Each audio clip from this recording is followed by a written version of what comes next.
Hi, this is Gary from GAN Railroad. And today's video is about the potential sale of the TCA Museum to the owner of the Choo Choo Barn, and really just questions that I have about it, and a lot of questions other people have, and I figured I'd give my 2 cents on it since I am a member of the TCA. The owner of the Choo Choo Barn wants to buy the museum, and he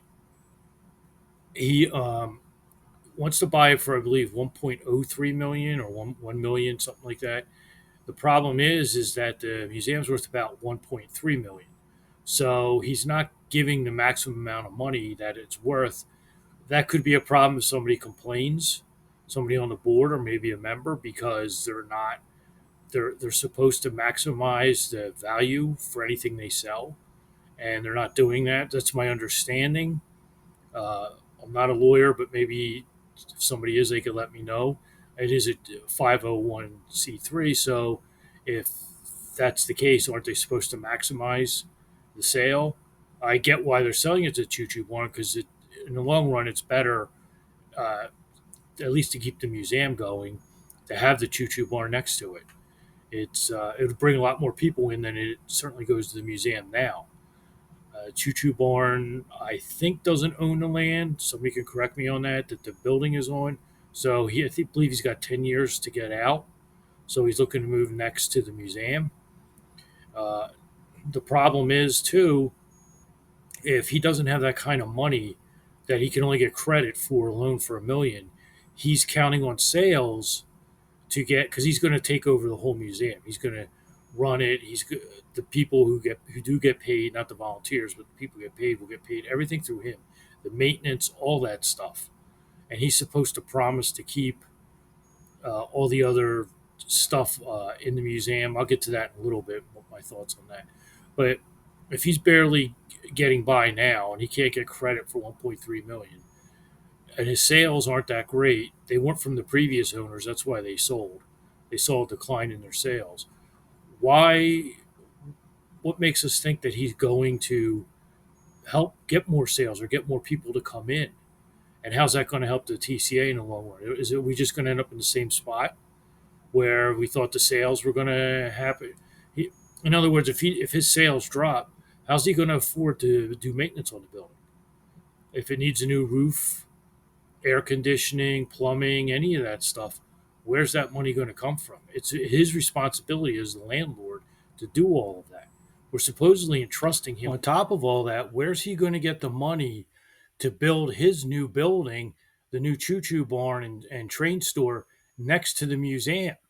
If his sales aren't that great and he's having trouble doing maintenance, how's he going to afford the maintenance? In other words, along with building a new building of that. We're supposedly entrusting him with everything. This is the only collection that we know of O scale and some S. They have all scales in the museum, but mostly O scale and tin plate and S scale in the world. It's the only real big collection. I know people have private collections. This is huge, the collection. I've been in there several times. And also a huge library where anybody could go in, and if you want to research anything on a railroad or a certain type of engine, you could go in. And what happens if the owner dies while he's still paying the mortgage? Who does that go to? Who does the mortgage transfer to, or does the family just cash out? Then what happens? Remember, we're entrusting everything to them to hold it in the museum. And that's another question I have. What does that mean, keeping it in a museum? Are they required to display everything as it is now, or does it just have to be in the building, or can he just pack everything up and put it in a corner in boxes and stack them high, or bring in a shipping container and put it beside the building and throw it in there, and then use the Choo Choo Museum, or use the museum as a new Choo Choo Barn and store?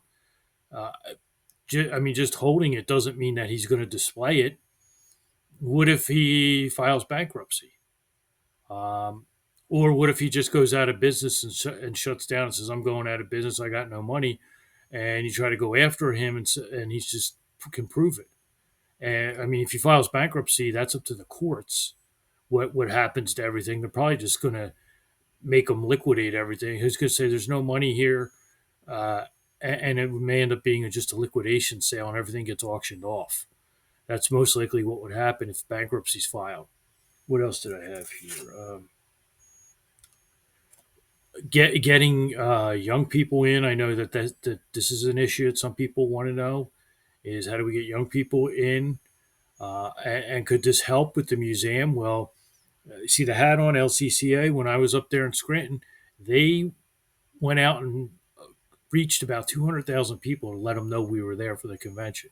And when I say reached, they didn't just put out and then estimate. They didn't just put out a uh, something on social media or got the local news there and said, "Oh, we reached an estimated this number of people." They actually contacted physically about 200,000 people. They estimated over a period of months, several months, handing out flyers, actually calling people, letting them know. When I was there, they told them that they could come on Saturday, the last day. There was they call it a trading hall, but it's a train show, and they had layouts in the building that had the trading hall, and then they had in the other building, the Hilton, they had a whole bunch of layouts on the second floor, and they had little arts and crafts rooms for the kids that came. And there were tons of kids in there, a lot of kids, a lot of families showed up, people with strollers. So they really reached out and got people involved. Will they stay involved? Who knows? It's usually, I'm in my 50s. It's usually older people, people retired, it's something to do. It's or people or kids. People in the middle don't really get involved in too many hobbies. They maybe join some type of sports league or something, in a recreational league, or go golfing once in a while or fishing. They don't really get involved in something like this, which is pretty involved, having a layout. They don't have the room. It's a lot of time. So it's hard to get people in their 20s and 30s and that involved. It picks up again when people get older. And then we have, oh, and similar to that, I know this isn't kind of like the museum, I'm kind of going off a little here, but other organizations where I live here in Lower Bucks County, in the county, the lower end of the county, it's about 250,000 people here. We're between Northeast Philadelphia and Trenton, New Jersey. And we've had several lodges closed. People don't join those organizations. A Knights of Columbus chapter, a Moose Lodge, an Elks Lodge, a Freemasons.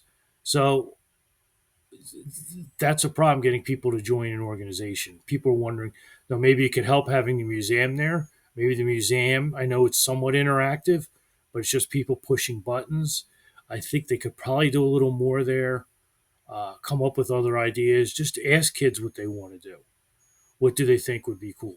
I know at the where the in the Orange Hall where the LCCA has their layout, they'll let kids operate the trains with the remote. They, according to the LCCA, the people who work that uh, layout, they said young people, what are they into? They want the big engines like the big boy, or they love working Amtrak, I guess, because they're familiar with Amtrak. But those are the favorite things they like. But they're at least doing that. Now, I know Choo Choo Barn has a vehicle they take around the schools and that, but I've seen it. And again, you just watch it. Maybe you push a button, but that's not what kids want. If they're holding a remote or a cell phone, which is what they do today, and see they can run the trains with that, that changes everything for them. That's how kids think.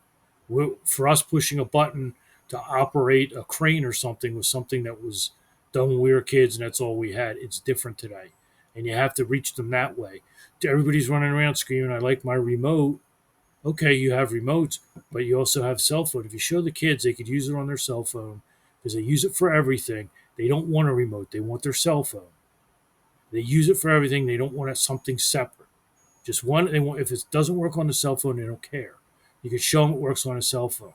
Now that Lionel has a camera, they're trying it again. A camera on a passenger car. Bring that to a show. Show a kid that they could operate on their cell phone. They'll like that. That's just the way it is. That's what they like. Anything else that anybody tries to tell themselves, you're fooling yourself. So I guess I could say in conclusion, I'm not sure about this. It sounds like a good idea, but there's still a lot of questions. And again, if taking a look at it not from the TCA standpoint, but from the buyer standpoint, as I said earlier, if he can't afford to do not just do maintenance, but if he can only, if his max credit was $1 million and he couldn't afford to get any more money, he's dependent completely on sales in order to build his new building next to the TCA and do maintenance. And if he's struggling, how's he going to do that? That's the question, the biggest question you need to ask. Forget the TCA and everything else. Really, that's the biggest question. What's the buyer who's going to be running everything going to be able to do if money is tight with him? So anyway, I'm sure I'll have more questions, and it's pretty lively on the OGR forum with questions. Hopefully, we'll get more clarification. Anyway, thanks for watching.